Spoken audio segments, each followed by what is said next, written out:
l'état civil, Jacques Noumovi. Ok. Moi, je suis créateur de contenu. Michael Toboma, de mon nom de scène neutraliste, je suis artiste, poète théâtral, je suis slameur et c'est tout. Alors, d'où est partie l'idée de rouler jusqu'à aller en Côte d'Ivoire? Alors, l'idée est partie d'une simple discussion où on disait qu'on allait regarder la CAN en Côte d'Ivoire. Et donc du coup, moi je me disais ce serait intéressant de le faire en vélo, parce que déjà moi j'aime bien les challenges, les défis et tout. Donc c'est comme ça, bon finalement on s'est dit, au lieu de faire juste un voyage à vélo, il faut plutôt constituer un projet. C'est là né le projet Aquaba Cycle Trip, que je dirais c'est un projet qui vise à découvrir l'Afrique. Et donc la motivation profonde pour moi, c'est vraiment ce besoin-là d'aller découvrir de nouvelles cultures, de nouvelles personnes, et d'apprendre beaucoup plus sur les communautés africaines et de pouvoir partager un peu ce savoir-là avec des gens qui me suivent sur les réseaux par exemple, et aussi faire une documentation à long terme qui pourra servir dans beaucoup de cas. Voilà un peu. En fait, il m'a informé de cette folie parce que en temps, j'avais pour ambition de partir à vélo vers le Niger et tout. Et il m'a dit, tiens, voilà, il y a ceci que je voudrais bien faire. Et puis bon, on l'a fait. Et moi, ma motivation, en tant qu'artiste, c'est explorer d'autres horizons et vivre aussi d'autres communautés et retrouver en fait l'Afrique, surtout redécouvrir par nous-mêmes et raconter par nous en fait. C'était important ça. Alors, de façon pratique, c'était comment? Comment ça s'est passé le départ? 24 jours. Comment ça s'est passé? De façon pratique, on a démarré tout joyeux, tout content. Mais après un moment déjà, on voyait que c'était vraiment difficile parce que bon, le premier jour, on a fait par exemple Cotonou-Ouidah et c'était vraiment compliqué. Puisque de base, comme je disais, moi je ne fais pas du vélo. Donc c'est vraiment une activité que je redécouvrais. C'est vrai que j'ai fait du vélo dans mon enfance, donc c'était très longtemps. Donc je redécouvrais faire du vélo sur une autre façon. Et faire le Cotonou-Ouidah, c'était pire quoi, parce qu'on était tellement fatigué. Et voilà, mais on devait continuer parce qu'on avait un objectif. Donc le lendemain, on a continué. Maintenant, au fil du temps, on s'est un peu habitué. Mais n'empêche qu'il y a eu toujours des difficultés. Donc la difficulté, c'est pas que physique, ça peut être parfois mental, ça peut être parfois sur d'autres points, sur des points de logistique par exemple, où dormir, quoi manger, des choses comme ça. Pour dormir, on a exploité plusieurs formes d'hébergement. Au début, on essayait de collaborer avec des guest house pour pouvoir créer des contenus afin de changer les services contre une nuit passée et tout. Et d'autre part, on a dormi avec des villageois, des gens qu'on ne connaissait ni d'Adam ni d'Ève d'ailleurs. On a dormi avec les policiers, on a aussi dormi dans la rue. On a tout pratiqué. Un côté restauration, comment ça s'est passé? Côté restauration, moi j'ai des caprices alimentaires vu que je suis vegan. Donc c'était beaucoup. Ça veut dire quoi? Vegan, c'est un végétalien, okay. Quelqu'un qui ne se nourrit pas de protéines animales. Donc c'était un peu compliqué parce que bon, quelque part c'est difficile de trouver des gens qui ne mettent pas de viande ou de poisson dans la sauce aujourd'hui. Et lui, c'est un Qatarien, il ne mange pas de poisson, de viande pardon, il mange de poisson et autres. Donc c'était difficile, parfois il arrivait qu'on trouvait des endroits où il n'y a que de viande. Et on risquait de rester affamé en fait quoi. Donc en quelque part il y a des gens qui nous ont donné à manger, on a acheté à manger et voilà quoi. Et pour boire également c'était pareil? Pour boire c'était plus simple parce que déjà il y avait des gens qui vendent de l'eau au bord de la voie. Donc comme on avait des gouttes, on paie de l'eau qu'on rajoute dans des gouttes, mais généralement, même quand on payait de l'eau et que les gens voyaient ce qu'on faisait, ils se disaient ah mais non, ne payez pas.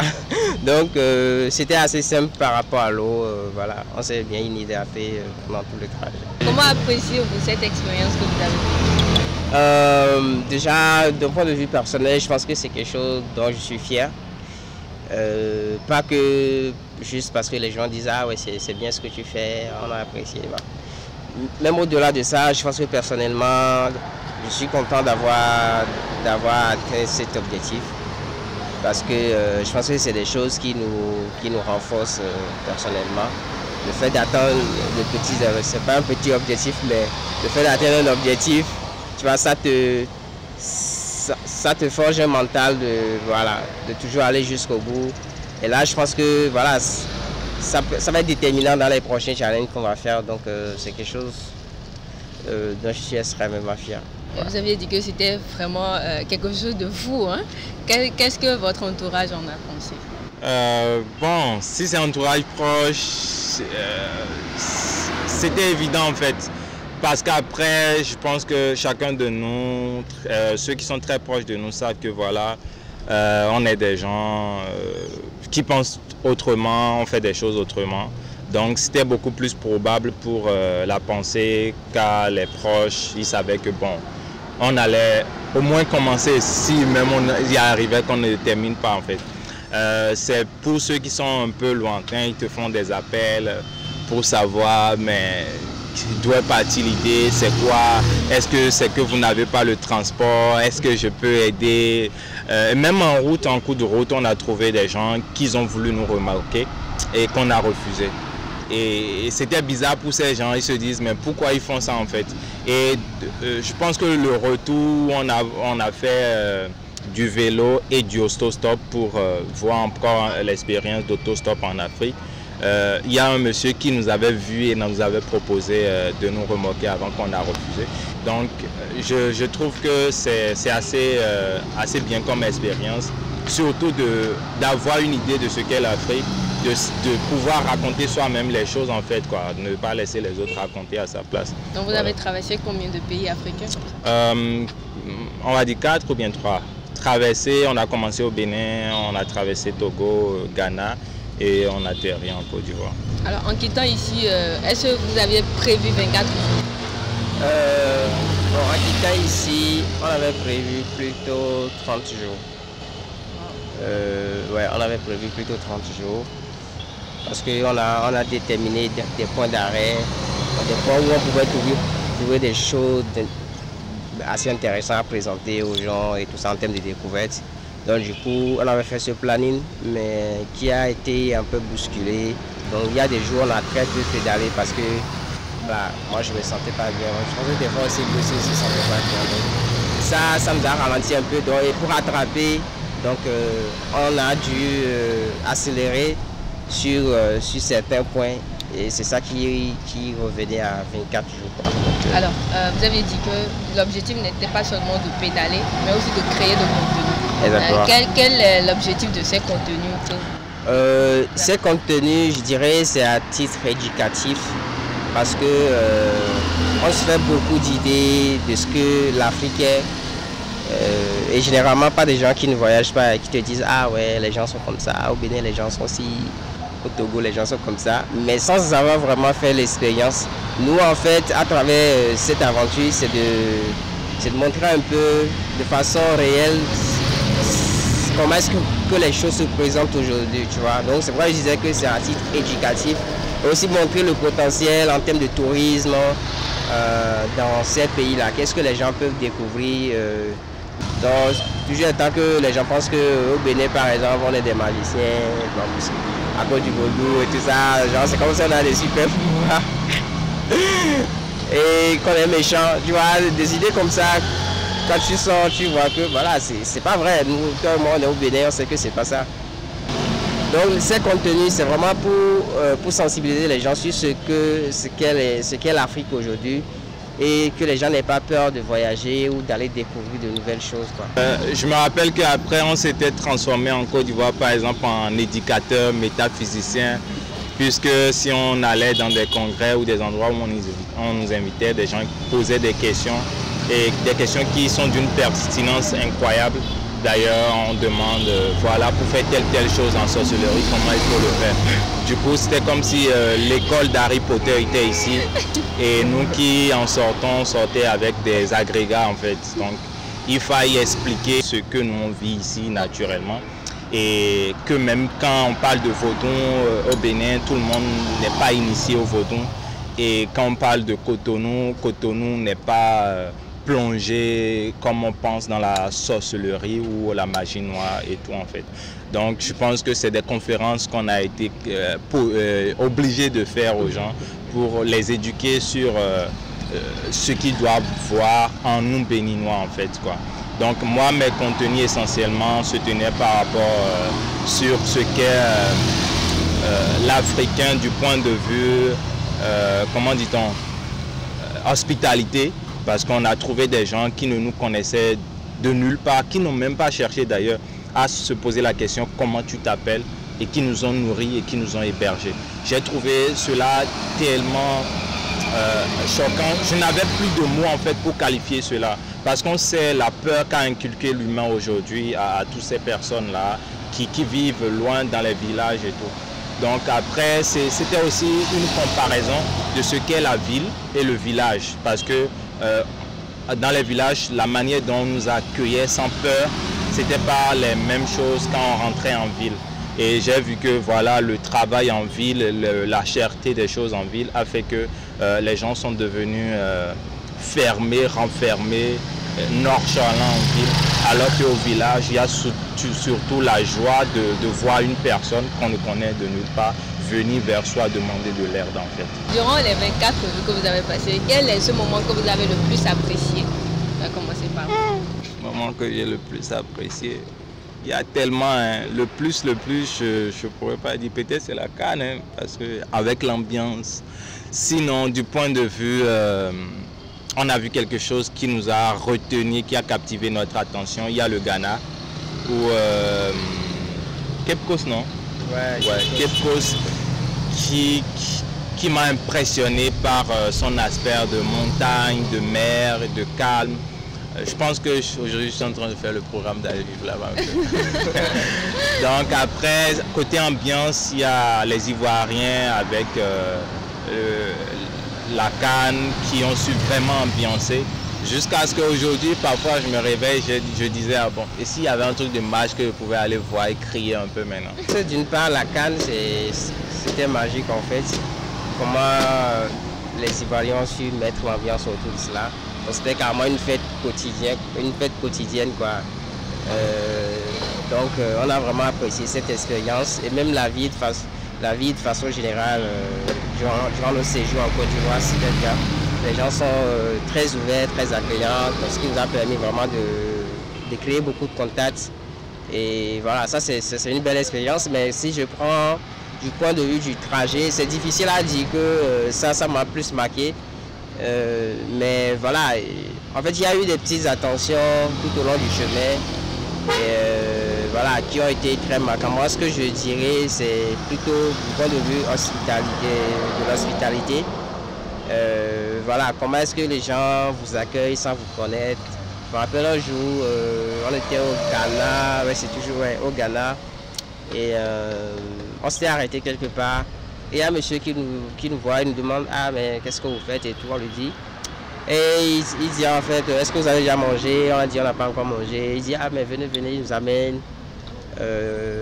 On a mangé, après on a continué. En fait, c'est des moments assez uniques en fait, où tu te rends compte que voilà, le monde n'est pas très noir comme... on a tendance parfois à penser que les humains sont mauvais. Ça peut dépendre des circonstances, mais je pense qu'il y a encore de très belles âmes et qu'il faut aller rencontrer. Alors, sur le plan sanitaire, vous n'avez pas eu de soucis?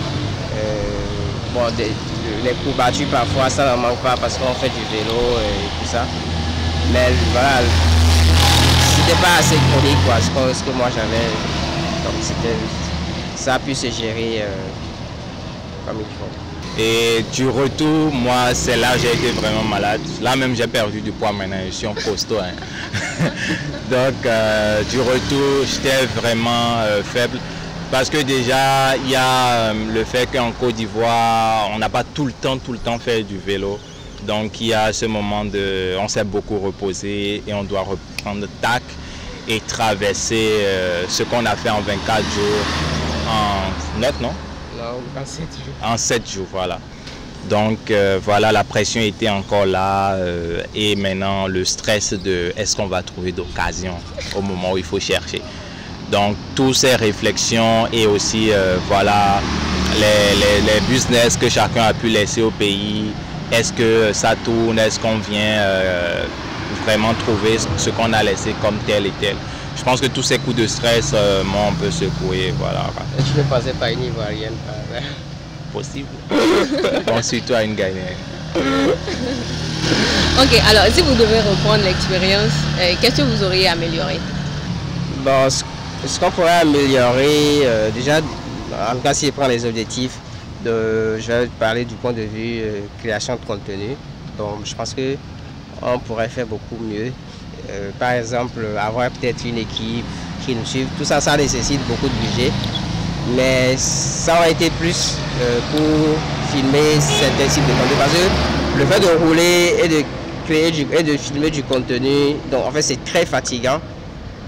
Des fois on dort tard et puis on doit se réveiller tôt parce que voilà, il y a des contenus à traiter et tout ça jusqu'à tard dans la nuit. On se réveille tôt parce qu'il y a un objectif à atteindre. Donc c'était vraiment épuisant. Et je pense que pour les prochaines fois, si on essaie de mettre plus de moyens pour avoir une équipe de cadreurs ou quelque chose comme ça qui nous suit, je pense que ça pourrait optimiser ce qu'on fait et voilà, et apporter plus d'informations à ceux qui nous suivent, quoi. Donc ça c'est ce que je dirais par rapport à ça. Maintenant, l'autre point, peut-être se préparer beaucoup mieux physiquement, voilà, par rapport au vélo et tout ça, voilà, essayer d'être un peu plus équipé voilà, pour mieux profiter du voyage. Il faut peut-être plus toucher le confort de voyage, surtout que nos vélos, c'est pas forcément les plus top. Mais voilà, c'est une folie, on y a cru, on se disait voilà, il faut le faire, donc on a utilisé. Donc je pense que tout ce qu'il a dit, c'est vraiment les plus capitales à améliorer si on doit prendre la route. Et peut-être j'essaierai de garder une marmite. Ok, alors pour vous, c'était pas forcément du sport, hein? Le sport, ça vient après. Pour moi, c'est un challenge. Comme je le disais, je suis très passionné par les challenges. D'ailleurs, j'avais déjà fait Cotonou, Nati Tengu à pied. À pied? Ouais. C'est premièrement un challenge et deuxièmement, tout ce qui touche à la découverte de l'Afrique et tout ça, donc tout ça inclus. Et bon, le sport, c'est naturellement du sport, donc on peut dire aussi du sport. Le vélo surtout, c'est pour son aspect écologique. Voilà, parce que on voulait faire un voyage, mais voilà, en respect à la nature, quoi, des règles de la nature. Donc, c'est pour ça qu'on a plus préféré le vélo. Et aussi parce que ça nous permet de découvrir en fait tout ce qu'il y a sur le chemin. Parce que quand vous êtes en voiture, par exemple, ça passe pas vite. Alors, après Côte d'Ivoire, ce sera où? Ou bien ce n'est pas encore défini? C'est pas encore clairement défini, mais déjà ce qu'il faut retenir, c'est que le projet Aquaba Cycle Trip, on a pour vision de faire tout le tour de l'Afrique à vélo. Donc chaque année, on définit un parcours donné qu'on va parcourir à vélo. Donc l'année prochaine, ça peut partir de la Côte d'Ivoire, par exemple, vu qu'on est arrivé en Côte d'Ivoire, peut-être pour le Sénégal, le Maroc, ça dépend. Mais vous serez tenus informés dans les prochains jours. D'accord, merci beaucoup.